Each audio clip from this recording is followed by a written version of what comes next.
Hallo und willkommen zurück zu Underrail. Wir hatten zuletzt den Endboss Chord umgenutzt. Und jetzt gucken wir mal. Jetzt können wir uns den Cube grapschen. The Cube. This must be the single weirdest item you have ever held. First of all, the cube is not a cube at all. It's an irregular polyhedron. On most polygon faces, there's a symbol. Some symbols are simple and some are complex. The most recurring patterns in them are crosses, often taking the central position, with other symbols being faced around them. Filled and empty circles, brackets, and something that resembles the letter M or maybe W. On some faces, there are slots of irregular shapes. The cube itself is very light and pleasantly smooth to the touch. What makes the object especially strange is the illusion of flatness it gives off when you direct your eyes towards its imaginary center for long enough, while simultaneously the polygon faces on the edges of the projection appear curved.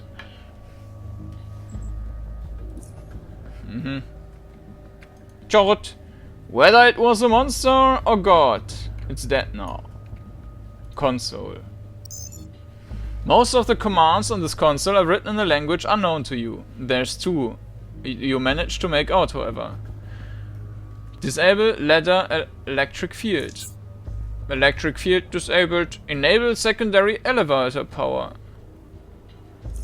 Secondary elevator power enabled. Randomly invoke commands. Nothing happens. Leave.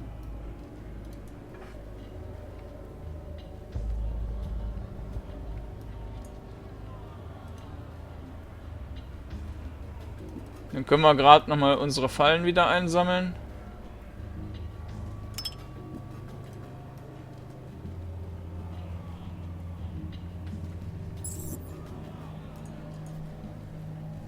Rage. This character is raging and may attack anyone.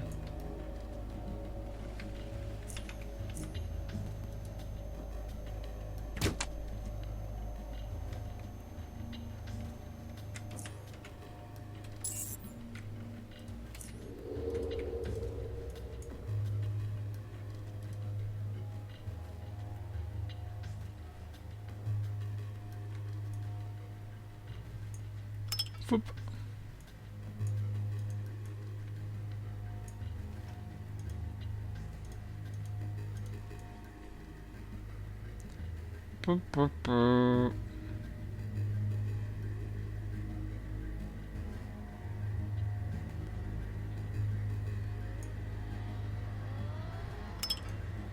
Den hier noch.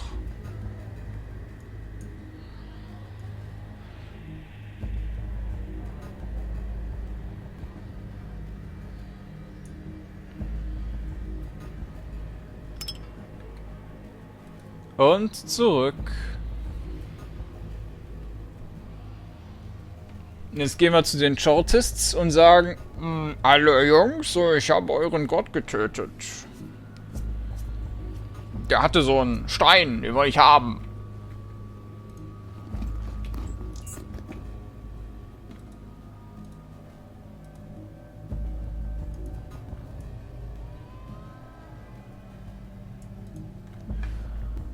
Jetzt müssen wir natürlich schauen, wo... Naja, wahrscheinlich wird das Ding im Süden sein. Denn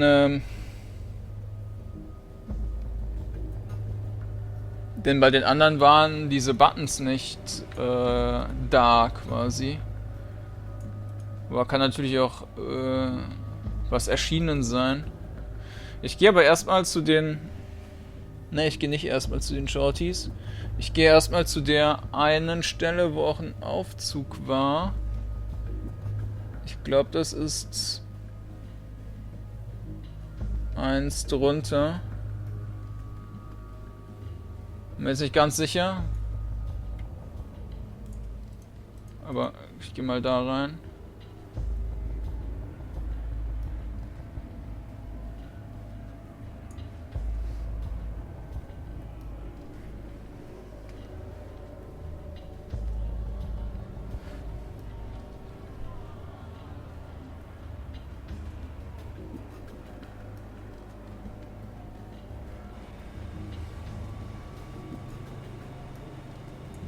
das war falsch. Nach unten.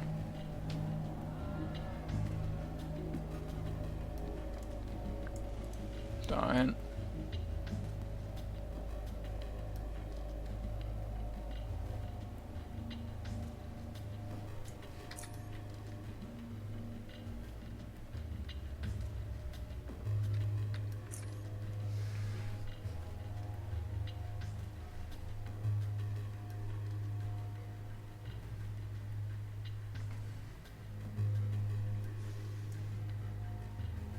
Nee, da war auch kein Aufzug. Wo war denn das? Gehe ich da noch rüber?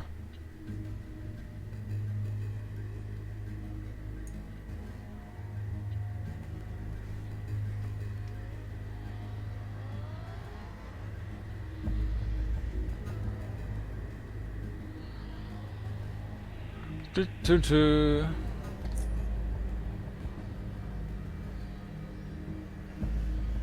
Jetzt können wir auch diesen Gurt wieder anziehen.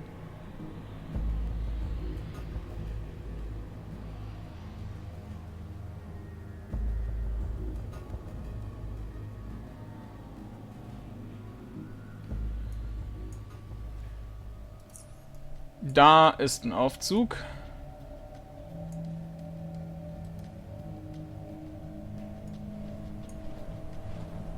Aber da ist nichts. Dann gehe ich jetzt nach unten und dann zu den Shortists.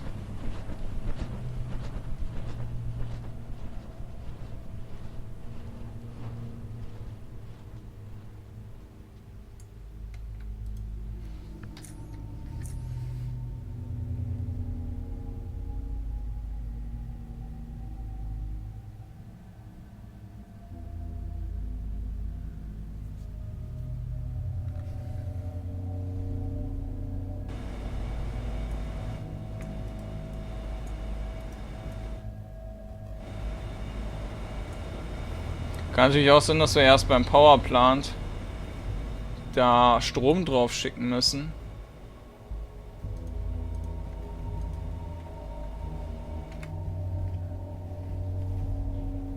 Und es kann natürlich sein, dass die Typen uns jetzt angreifen, weil wir ihren Gott getötet haben.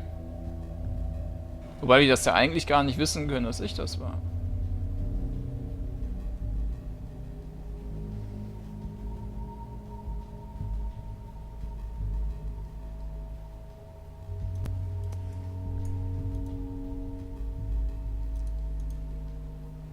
Da steht jedenfalls niemand mehr.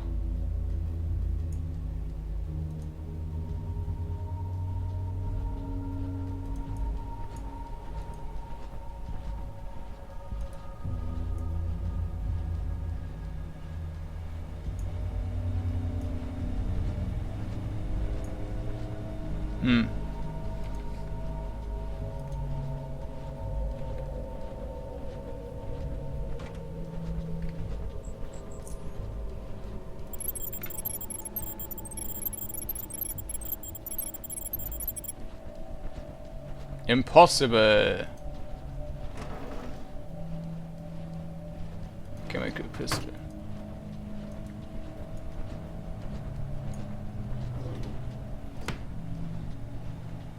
Gucken, was wir da noch haben.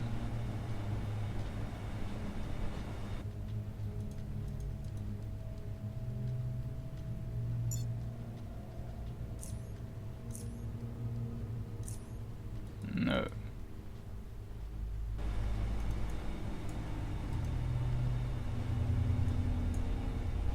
Gucken, was passiert, wenn wir da dran rumfummeln.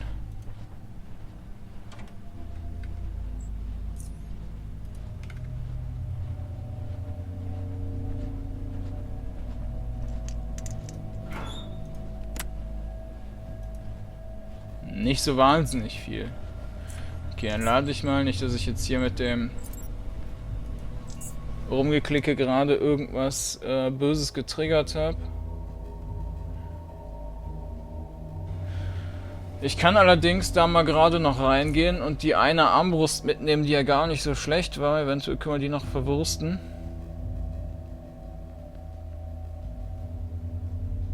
Ja, die können wir auf jeden Fall verwursten, wenn auch nur als Zweitwaffe. Wenn denn überhaupt danach noch Kämpfe kommen, weiß ich ja nicht. Wenn das natürlich jetzt der Endkampf war.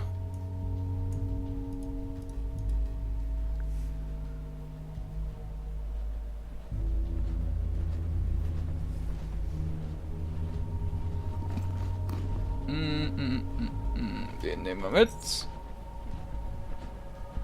Ja, den anderen Kram braucht man eigentlich nicht. Den hier nehmen wir noch mit. Und wenn wir hier weggehen, dann brauchen wir die ganz sicher nicht mehr.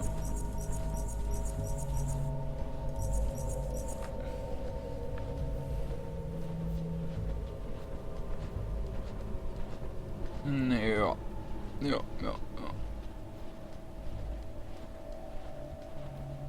Ghostface, der war neu, da nehmen wir einen von mit. Mehr brauchen wir nicht.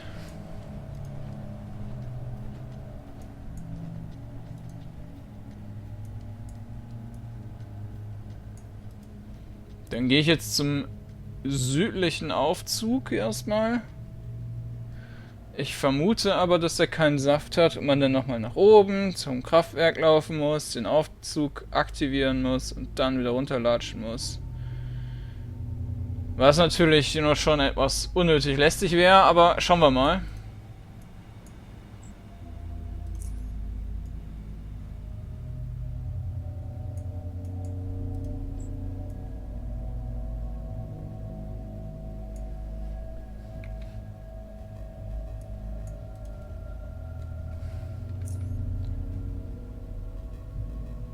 Ich kann mir auch gerade noch mal so ein Ding reinziehen.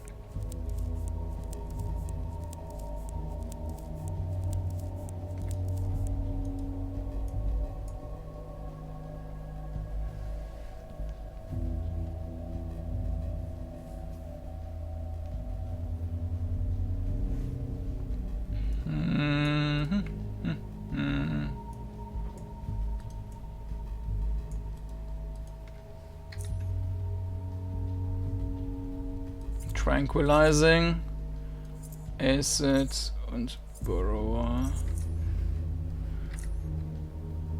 Und da können wir ein bisschen wieder reinhauen.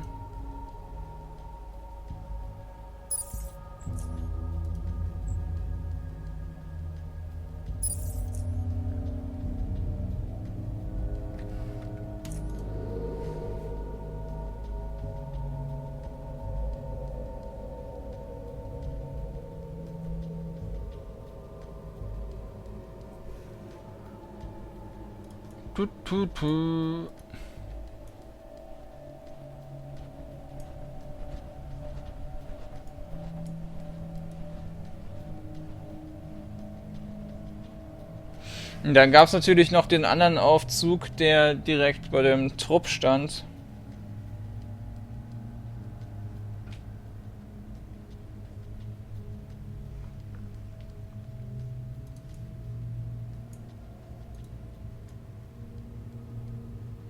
Ja, und die Tante liegt natürlich immer noch in dem Faceless Camp. Mal gucken, ob man mit der noch irgendwas machen kann. Also mit ihr selber erstmal nicht, aber eventuell, dass man jemanden auf sie ansprechen kann, dass die runterfahren und die abholen.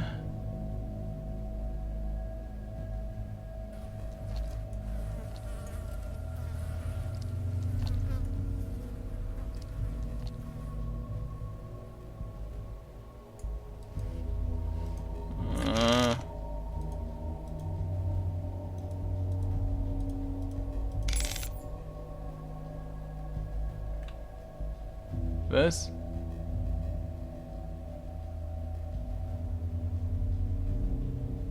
Wer hat mich denn da gerade gesehen?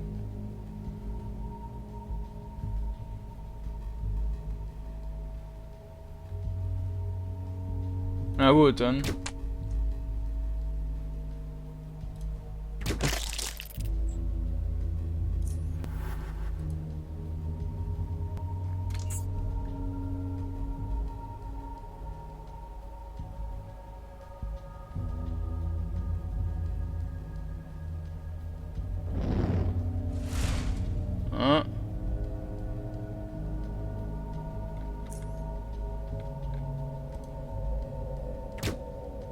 Ah, ich lade einfach nochmal.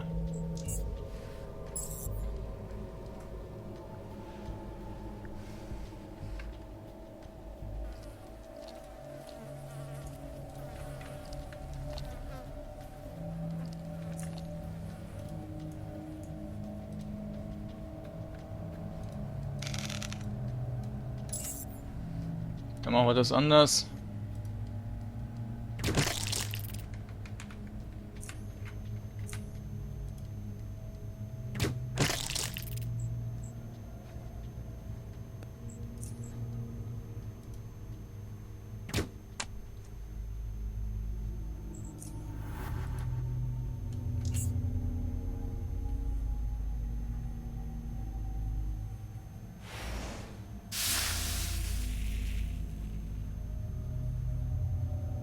Der stirbt eh.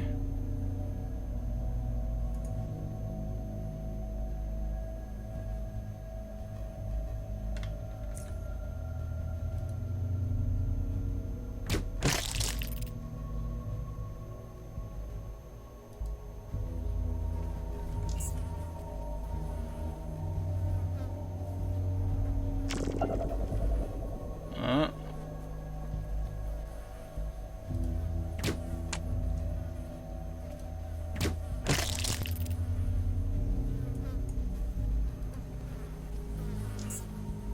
Na, ich hätte vorher den Rechner neu starten sollen.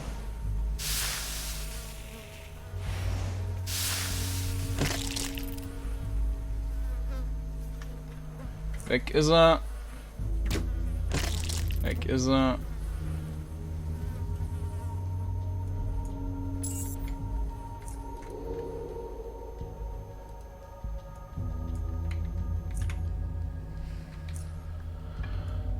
Können wir uns nochmal eine Bandage reinhauen.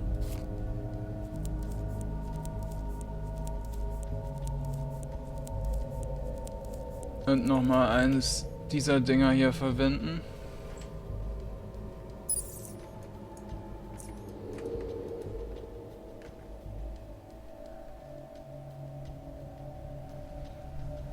Und dann schauen wir mal, ob hier jetzt Saft ist.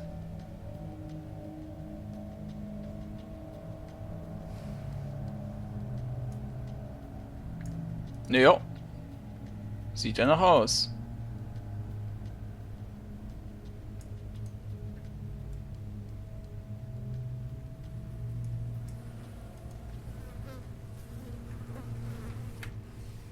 Jetzt hoffe ich mal, dass hier jetzt nicht noch ein Kampf kommt, wo man dann noch Bolzen verbraucht, denn dann hätte ich ganz schlechte Karten.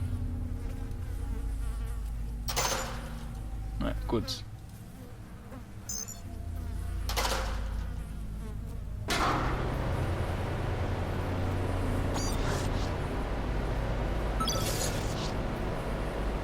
Aha.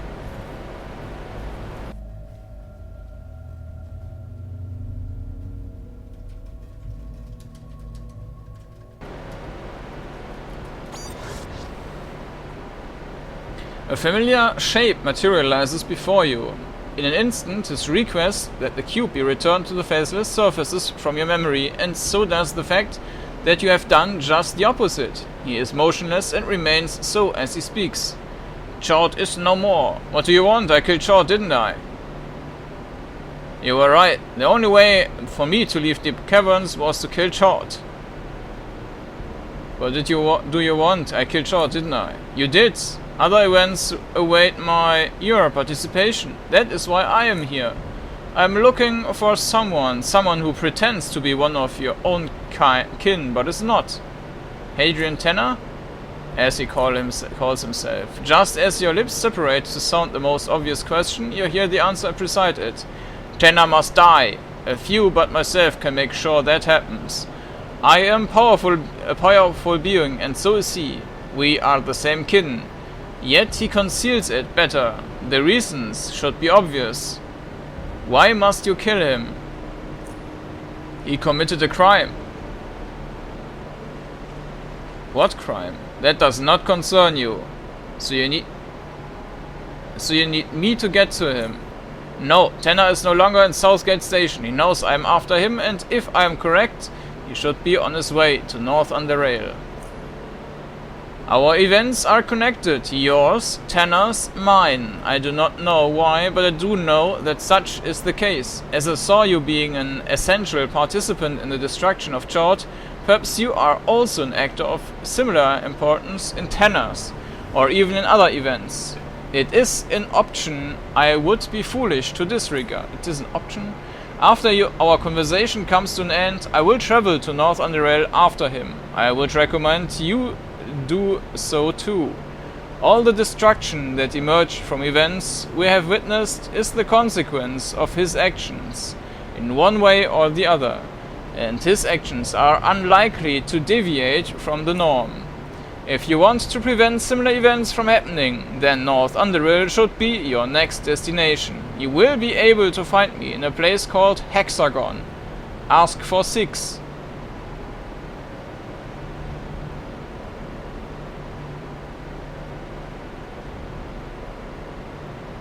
What if he stays in North Underrail? Then he's not my problem anymore. I'm sticking to this side of the border. You might be right about Chord, but about this I'm not convinced. Your kin often exhibits foolishness, placing your petty desires before outcomes more important, drawing conclusions with only personal gain in mind. Do not do the same. The faceless blockade is no more, and the railroad should be unobstructed. I believe we will share the events again. The artifact, give it to me!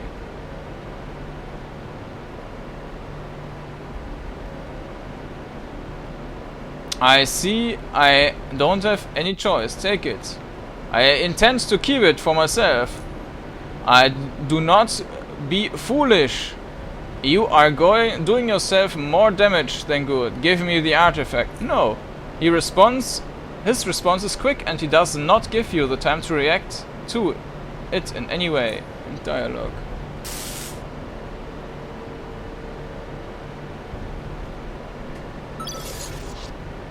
Na toll.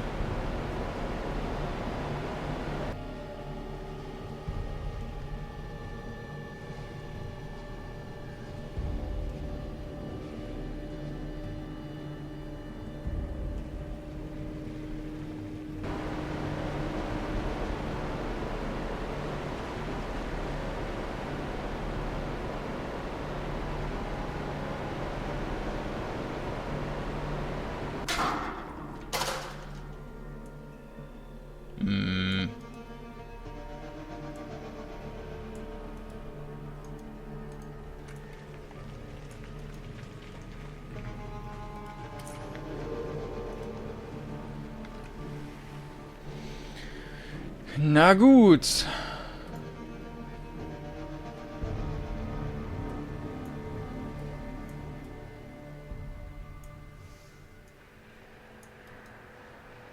Jetzt muss ich gerade mal nachschauen.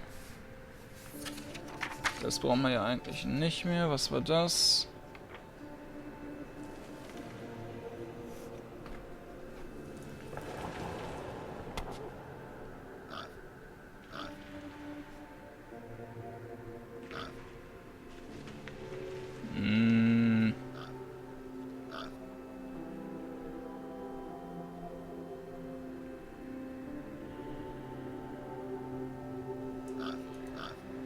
Bin mir gerade nicht sicher, das, was ich mir aufgezeichnet habe, dann nur gerade begrenzt Sinn macht.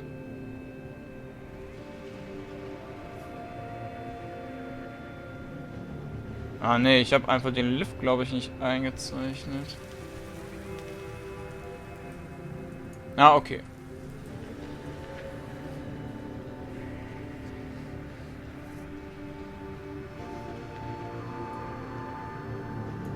Da weiß ich Bescheid.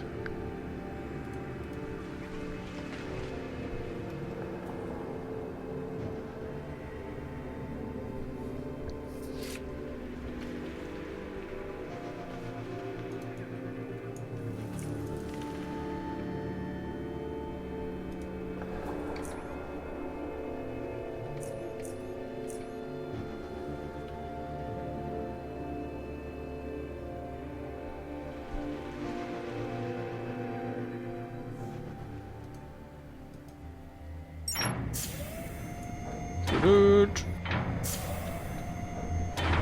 Wieder zu Hause.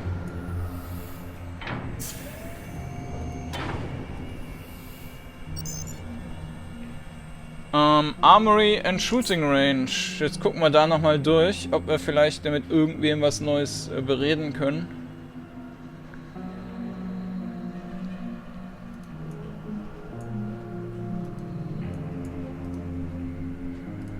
Der steht nicht da. Ich glaube, das war auch der in Core City steht. What do you think of the faceless retreat from Core City?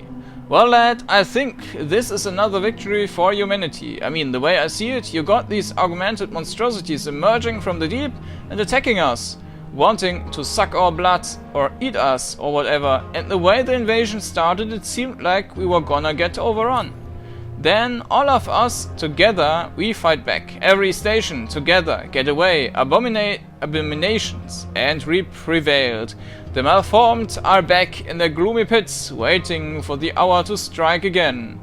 I got carried away, but the point of the story is, I'm glad they're gone.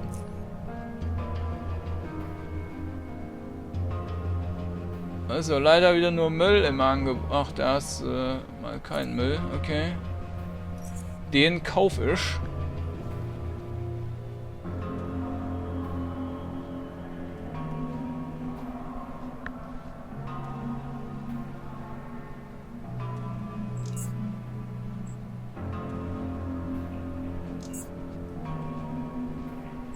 Oh, und Pfeile. Ja, passt.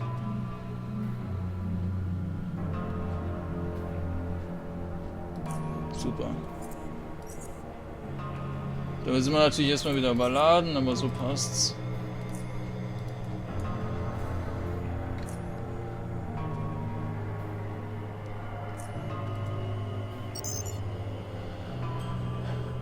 Commons and Cantina. Da können wir mit Vera reden und sagen, dass die Tante da unten rumliegt und abgeholt werden muss. Gucken wir erstmal hier. Wenzel, the Faceless just left? What the Rocky hell is going on? Das ist ganz cool, dass die alle wieder Reaktionen haben. Wenzel recommended I try Arian's cooked Psy Burger.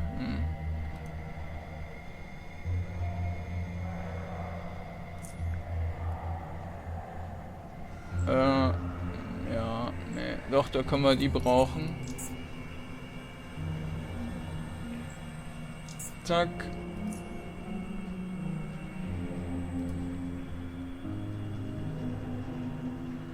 What are your thoughts on the faceless retreat from Core City? Good riddance. What a drink? Want a drink to celebrate? Good to ride.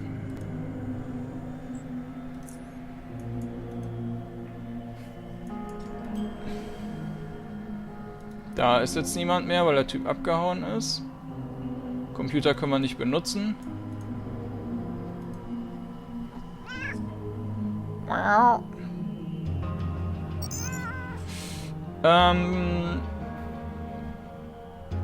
Administration und Library.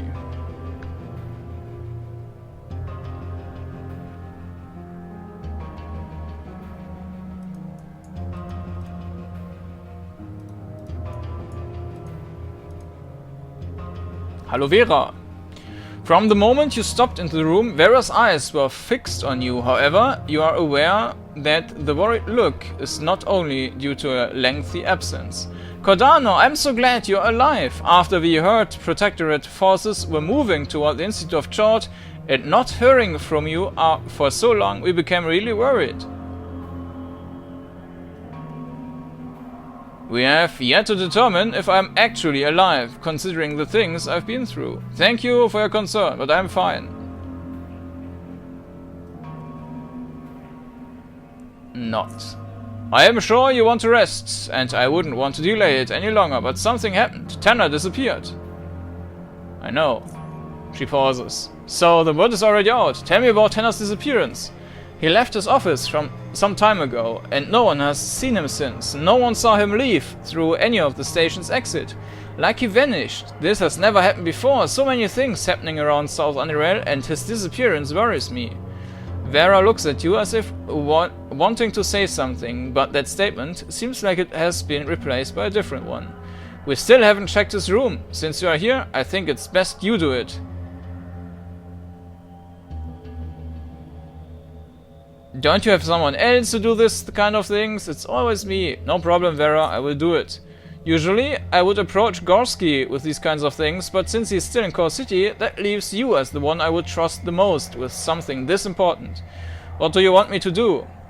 See Ezra, he will let you into Tanner's room. Keep your eyes open and try to find anything at all which might shed some light on what is going on here. On my way. Good. Meanwhile, I think it's time I assemble the Council. Return to me once you and Ezra inspect Tanner's room. Go speak to Ezra. Okay, vorher werde ich aber noch mal einmal in meinen Raum reinlaufen, um zu gucken. Oder um Sachen wegzupacken. Ne. Ah. Ein paar Minen weg. Wobei, wir haben noch so Platz, oder?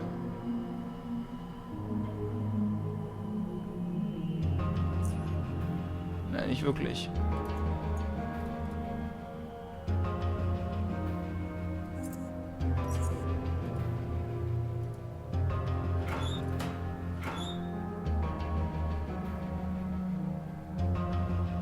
Da müsste man auch wieder reparieren.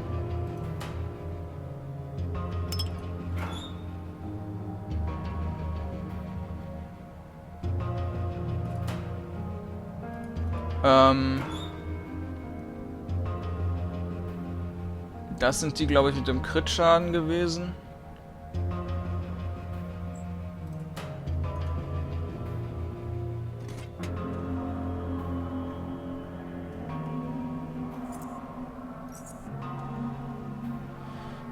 Machen wir die Granaten weg. Und ein paar Minen. Also alle.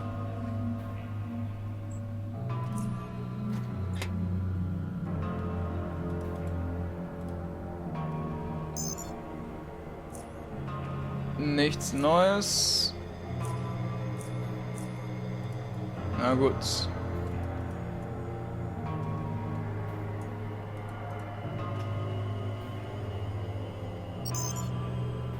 Medical and Psionics.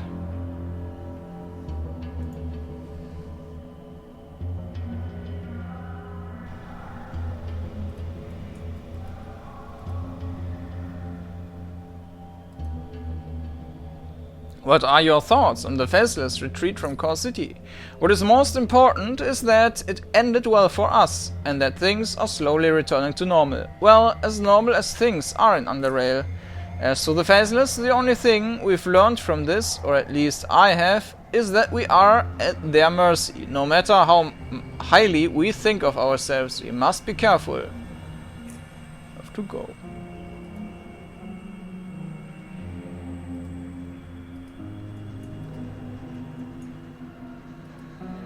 Son. He nods. Kordanor, what are your thoughts on the faceless retreat from Core City? Seeing how long the siege lasted, I'm a bit surprised it ended without any more bloodshed. I suppose the faceless got whatever they wanted, because it doesn't seem to be like they didn't have enough forces to take over the city. Basing that on the news I heard, though, regardless, things are definitely quieter now in Underrail. I have to go.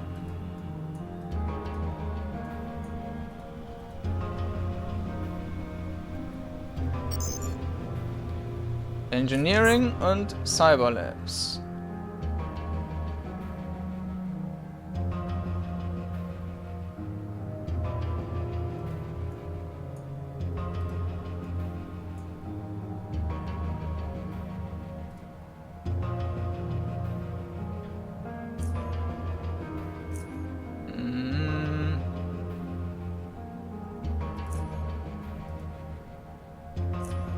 Well, first of all, from the seismic analysis I did, it appears that the faceless invasion and the recent earthquake are not connected in any way. That's first. As for your question, I feel the oligarchs are not responsible for the invasion. I've talked to people around here and all of them mention the oligarchs. Oligarchs this, that, nah. It's the location. The Faceless needed to block the road to the north, and the best place to do so is Core City. That's why they didn't take the city itself, you see, and they were seen all over South Underrail, so apparently not all their forces were focused on the blockade. Right, now why all of this happened? He shrugs. It's too early to know, I feel. See you later.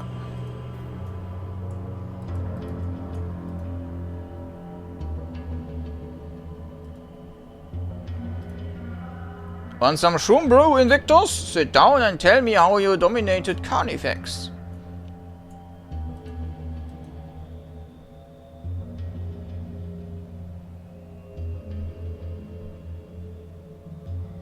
So, wieder ein XP bekommen. Da ist der Typi, glaube ich. Ezra. Bevor wir mit dem sprechen, gehe ich erst noch mit dem anderen hin. Und eventuell kann er den Ledger noch untersuchen. Ich glaube es zwar nicht, aber... Dann haben wir das durch.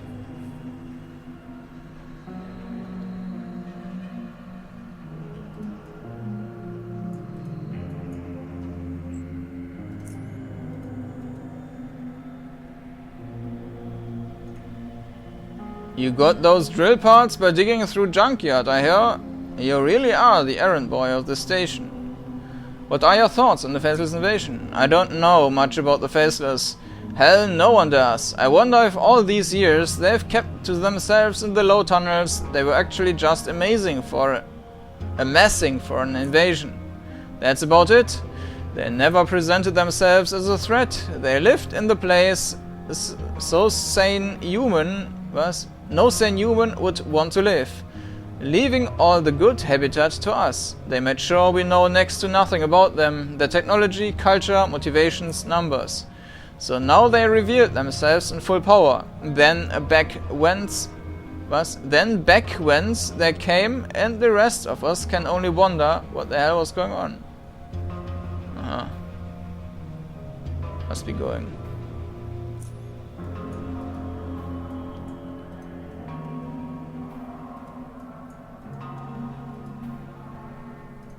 Quentin, forgot something?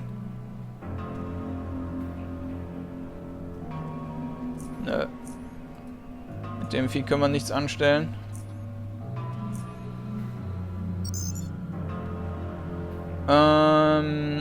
Dann wieder zu den Cyberlabs. Nach Ezra.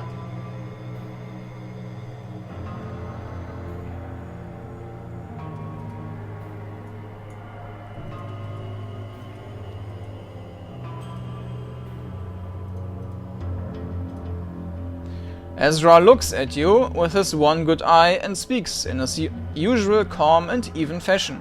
Have you spoken to Vera? Yes, that is why I'm here. I'm ready to go to Tanner's room. Ezra presents the keycard to Tanner's room. Follow me. Follow Ezra.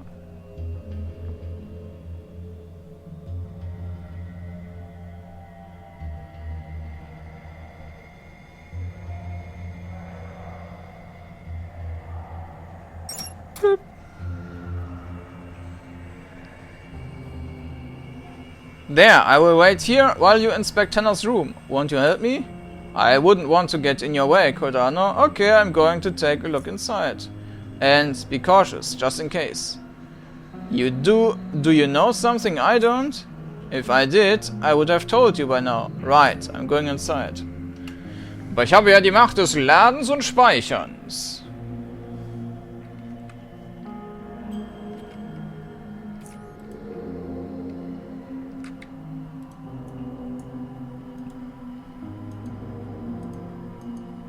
Gegner scheinen hier nicht zu sein. Machen wir das Licht an.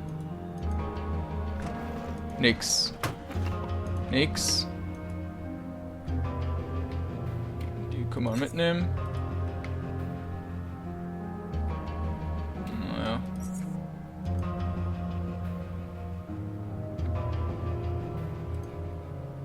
You stare at the odd picture in front of you. Its seemingly solid surface is occasionally shifting before your very eyes, and soon you begin to wonder if it is solid at all. Touch the picture. As your hand comes closer to touching the picture, Ezra's words of caution pass through your mind. You ignore them. A warm sensation pulses through your fingers as they meet the surface and vanish in it. They feel as if you're pushing them through a viscous fluid, and they also feel distant. Pull your fingers out. As you pull your fingers out, the warm feeling disappears. Leave.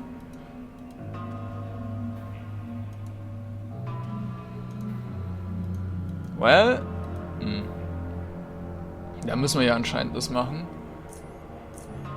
Slowly, your arm disappears up to the elbow. The warm sensation now travels all the way to your shoulder and slowly proceeds further, creating a feeling similar to blood flowing into a numb limb, but more intense. However, after holding this pose for a few more moments, the warmth begins to dissipate and your arm feels gone.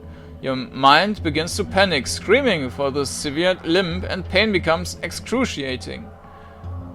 Go through the picture. Despite the burning urge to pull your arm out, you instead push your whole body through. For a brief moment, it felt like you swam through thick, warm liquid. Yet you are clean upon passing through. The pain is gone, and you get to the other side. Whole. Ah, yeah. Okay. Mask fragments. You see fragments of what appears to be a realistic human face mask. 100... Ah, scheiße. Können wir nicht knacken. 130 ist Max.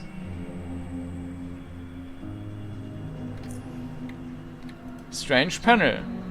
Judging by its positioning, this could be some sort of console, but you have no idea how it would function since it has no obvious displays or controls.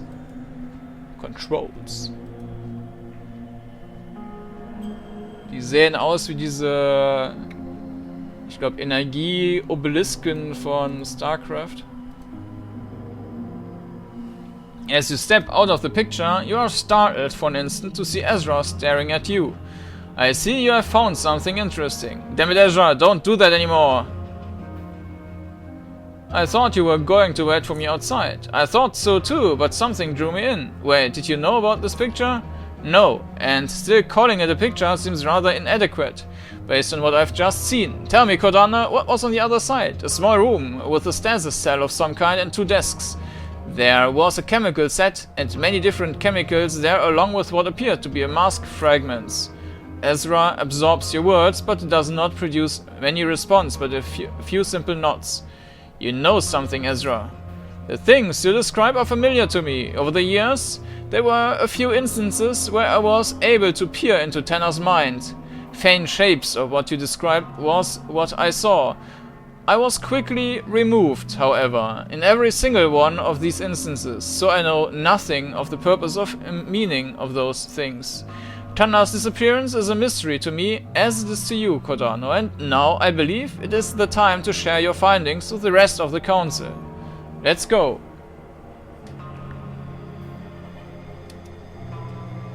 As you were describing what you saw in Tanner's room, you could clearly make out expressions of growing astonishment on Council members' faces. You finish, and with that the room instantly becomes noiseless, as if empty, until old Jonas speaks. And there it is. What are you talking about? What I'm talking about? Weren't you listening, woman? This is the moment where we can finally sit down and discuss the man. If he even is a man at all, who's been a mystery to us for all these years. Yet we never dared speak about him. I know, we were all thinking the same of him. Yes, she pauses. Tanner was a mystery, as you said. His appearance, his background, or lack thereof, and just his presence. He stood out, and it's something I felt as soon as I got here. But no one ever spoke about Tanner, ever, and he was a competent man, so I accepted things as they were. Well, Vera, it wasn't only you. I remember Tanner when he came to the station. I had hair and more teeth, and the epithet old was far off from becoming stuck to my name. Tanner, he looked barely different than what he looks now. Maybe it's cause of that thing you saw in his room, Kordanor. Tanner barely aged. You people might not have noticed it as much, but I did. I felt the same as Vera and as every single soul in the station, and for a good reason. Tenor was clearly hiding something from us, and a peek into his room, as revealing as it is, poses more questions than answers. He shrugs. I don't know, but at least we can now openly discuss Tenor. I do not agree with anything you said here. I disagree with anything you said here. Our opinions do not differ. However, we now need to focus on the reason, or reasons, for this disappearance, and now how that will affect Southgate Station. And Kordanor, I feel, has more things to reveal to us about him. Kordanor, you performed quite a few tasks for Tenor recently. Ever since he got here, Tenor's been sending him around. Do you know anything else you feel we should know? Now's the time to... das ist der Typ hier wieder. Now's the time to talk, Kordanor. Tell us what you know. The tasks Tenor gave me were all somehow connected to the mysterious object, which was stolen from the Faithless, causing them to invade the core city and the rest of South Underrail. I've learned that the object is a powerful one, and Tenor wanted it for himself. All this has led me to the way to Deep Caverns, and I've seen it finally get returned to the Faceless. Are you trying to say Tenor was the one responsible for the invasion? This story gets better and better, but what the heck is this object you're talking about? I don't know what it does, but I've seen it. It is a polyhedron made of some unknown material. It has strange markings and what appeared to be sockets of some kind. I don't know what it does, and I've never had the chance to see it. Nur das? Incredible. Tenor must have needed that device so badly he was willing to risk an all-out war with the Faceless. There is, however, the question of how was he able to steal it from the Faceless in the first place. Someone did it for him. I found Laura Baker in Deep Caverns, and she explained to me that Tenor sent her and Terry to pick up this object from some man. He must have been connected in some way to the theft, and if not having done itself, however, the earthquake prevented the Bakers from returning to SGS. So did a gang, which called itself the Acid Hunters. They killed Terry and wounded Laura, and took the item from them. Laura in Deep Caverns? She's alive? What happened to her? I wasn't able to bring her back from Deep Caverns. The Faceless must have taken her with them, and I don't know where she is now. I'm afraid she's died shortly after we spoke. Das ist beides Quatsch.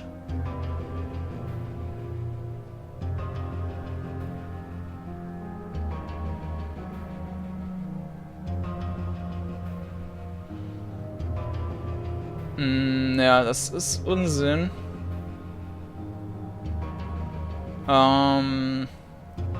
Das müsste man als Feedback mal geben. F12 war das, glaube ich. I wasn't able to bring her back from Deep Caverns. The Faceless must have taken her with her, was? That is unfortunate news indeed, but we need to return to this faceless object. You mentioned you were all the way down to Deep Caverns. Tell us how it happened. After the Acid Hunters took it from Laura and Terry, it finally ended up in Cortex research facility, from which it was stolen by Chartists. After infiltrating the institute, the Faceless attacked, but the object had already been sent down into Deep Caverns, so I had no option but to follow it. Better and better. Would you stop that, Jonas? It seems like everyone wanted this object, including the enigmatic institute. Why did Chartists send it to Deep Caverns? What do they have there? They have chart. I'm guessing they wanted to use it for something, but a guess is the best I've got. They have chart. What? What is chart? It is one ugly creature, one giant, disgusting, mutated mass of flesh with slimy tentacles sprouting from it. Everyone is silent, exchanging stares. I killed it and returned the object to the Faceless. I helped the Faceless fight it. With our forces combined, the creature is dead, and the item has been returned to its owners.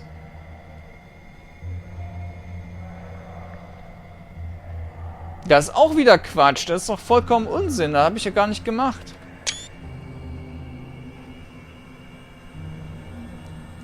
I helped the Faceless fight it. With our forces combined, the creature is dead and the item has been returned to its owners.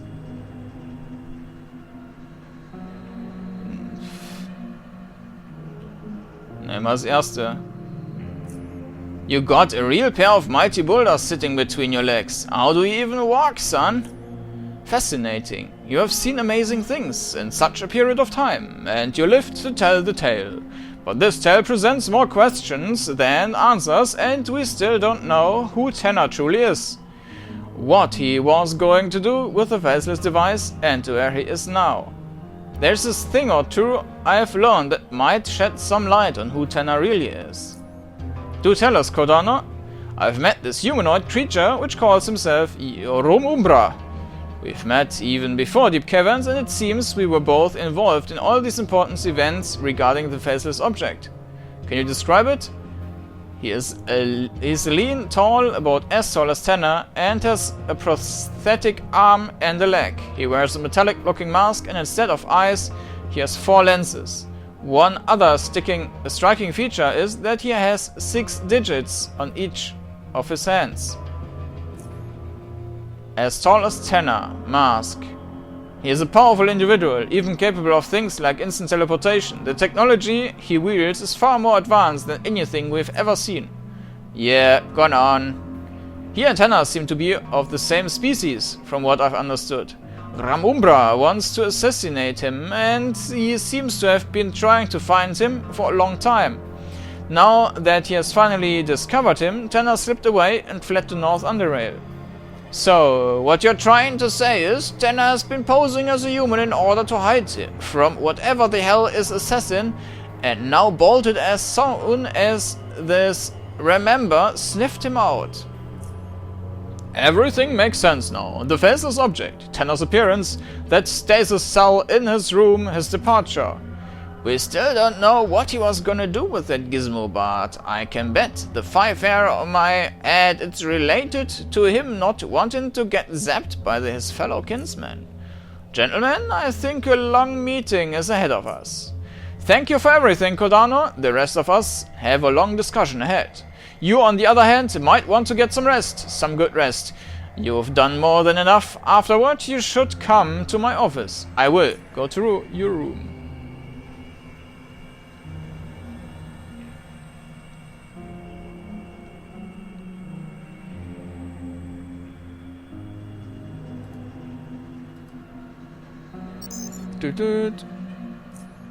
Nichts Neues. Dann gehen wir wieder runter und nehmen wahrscheinlich dann die nächste Quest an.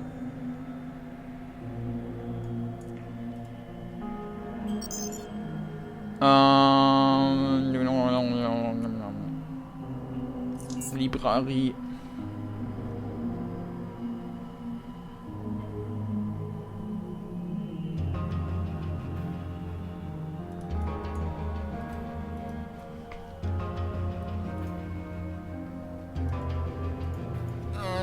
Kleinen Moment.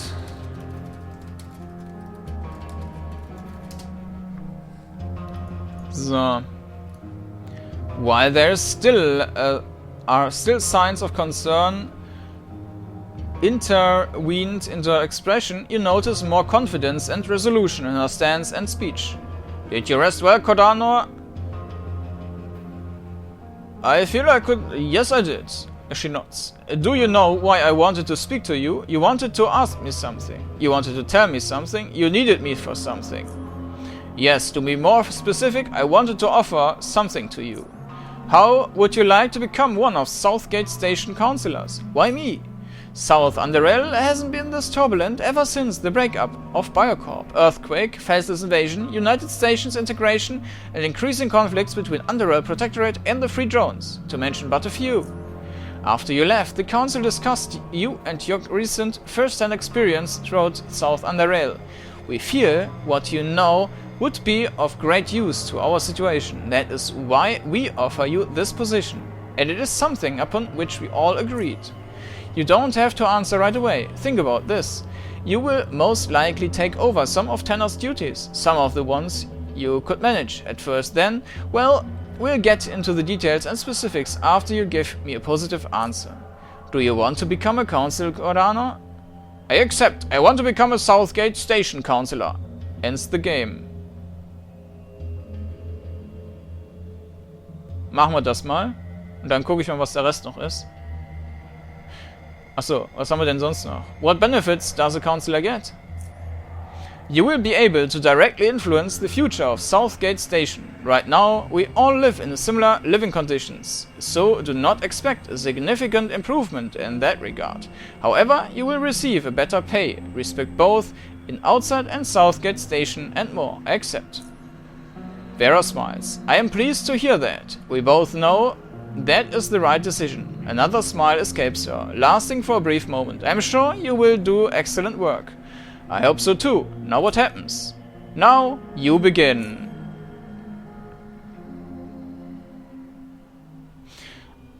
As before and during the Faceless blockade, it was still business as usual in Junkyard. The balance of power between the Black Eels and Scrappers held. The extraction of the old world junk and its shipment across the South Underrail via the docks ensured auch immer, that the town would survive in the foreseeable future. Ensured. Ha ha ha.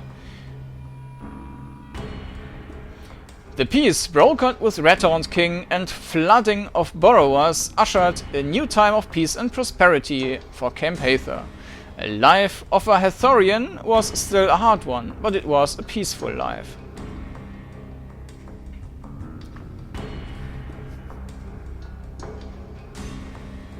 Whatever chaos was transpiring around, the tranquil heaven of Camp Hathor remained the major supply of food in the South Underrail for years to come.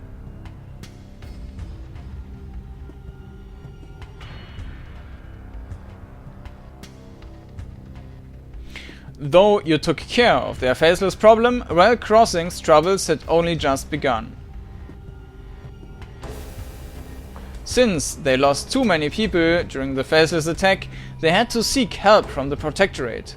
The train carrying the armaments, ammo and general supplies eventually arrived safely due to your help.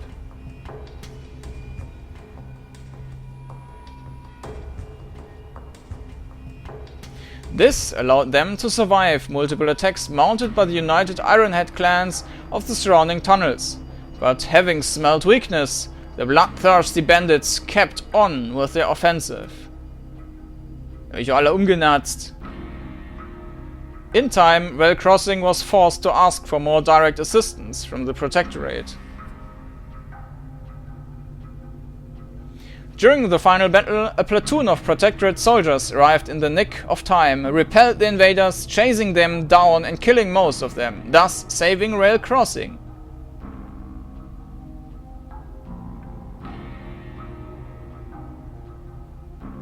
The price of this, of course, was Rail Crossing giving up its independence and integrating into the United Stations.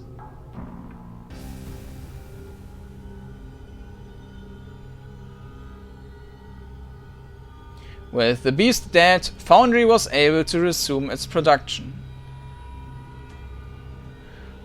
Though economically prosperous and safe from outside threats, the city continued to suffer the same health issues. In der Prison bin ich auch nicht gewesen. Life in Core City went on as before, caged by the city's high concrete walls and mesmerized by violent entertainment. Workers, merchants, bandits, Zunas all struggled onward, while oligarchs played their shadowy games.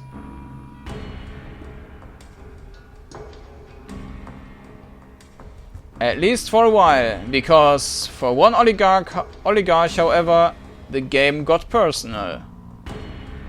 Not long after Edmund was killed, an unfortunate accident befell Simmons Sonmiland as well. Knowing this was the work of Archibald's lackeys, the head of the Cortex sent in a suicidal drone in an attempt to end Knight's life. Lackeys? Lakaien? The attempt was unsuccessful and, despite Edstrom's attempts to broker peace between the two organizations entered an open war, plunging Core City into chaos once again.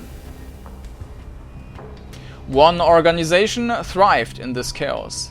The Silver Hand, formed from the Zunrats gang and led by Gorski, who left SGS to pursue his ambition for taking control of Core City.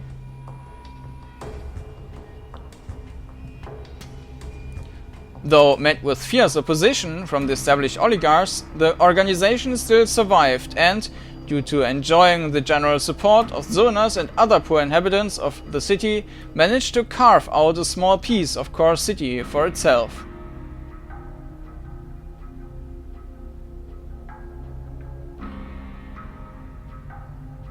Despite all the pandemonium, though, Arena survived and people still came in droves to watch gladiators rip each other apart. The legend of Bolt Thrower, a mysterious gladiator who came from nowhere and quickly rose to the title of Invictus, would live for years to come.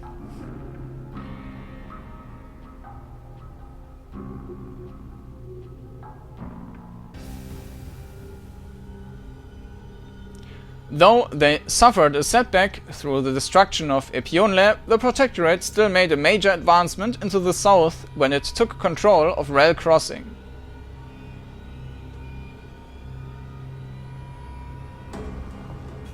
And with the free drones out of the way, the operatives had much easier time infiltrating and operating inside still independent communities of the region.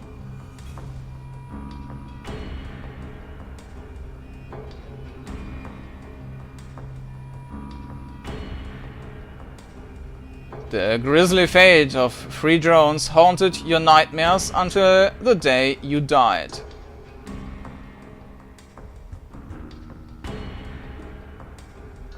Once the Protectorate soldiers managed to crack the heavy gate and enter the Institute, they found none alive among the carnage. All the bodies of the dead faceless were gone and all the Chautists lay where they fell.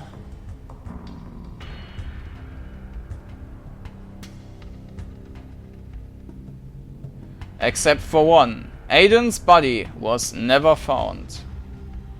Following Chot's death, Harmos Stavros led the remaining reservoirs out of deep caverns. Their discarded uniforms were found in lower Underrail, but it is unknown where they went from there.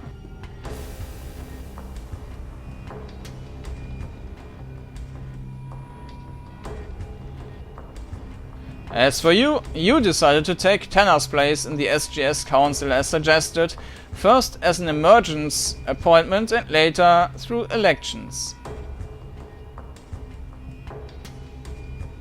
Due to your history with the Protectorate, and now that Gorski was out of the way, you managed to foster a good relationship with this military organization as well as the United Stations.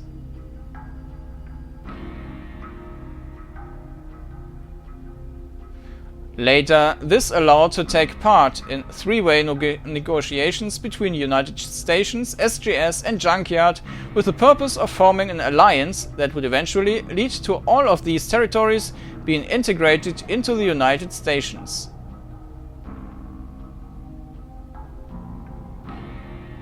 Not everyone was happy with the direction SGS took. Most of Gorski's followers and even some neutrals left the station, while Gorski himself denounced you and declared himself your enemy.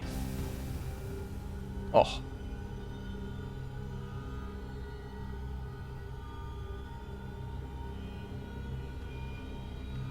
Having retrieved their precious artifact, the Faceless retreated back into the depths from which they came.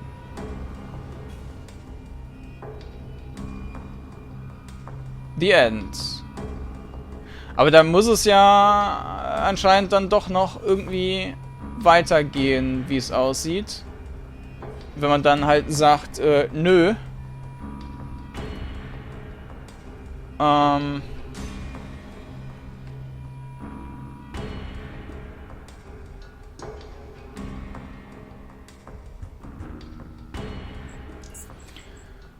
Dann schauen wir uns das gerade noch an.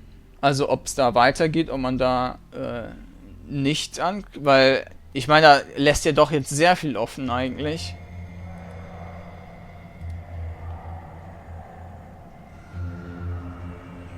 Yes, I did. You needed me for something? Blah blah blah blah blah blah. I will have to think about it. Certainly, there's no pressure on you. We simply feel you would be a valuable contribution to the Council. I will be here once you make your decision. I understand I had some other questions to ask you. See you later. Ja gut, dann würde ich sagen, machen wir ab dem Punkt dann weiter beim nächsten Mal. Und dann gucke ich mal, dass wir beispielsweise nach Core City gehen und uns da mal noch umschauen. Oder mit den Faceless reden, die bei Foundry waren. Und ja, dann das schauen wir uns dann beim nächsten Mal an. Also, bis dann.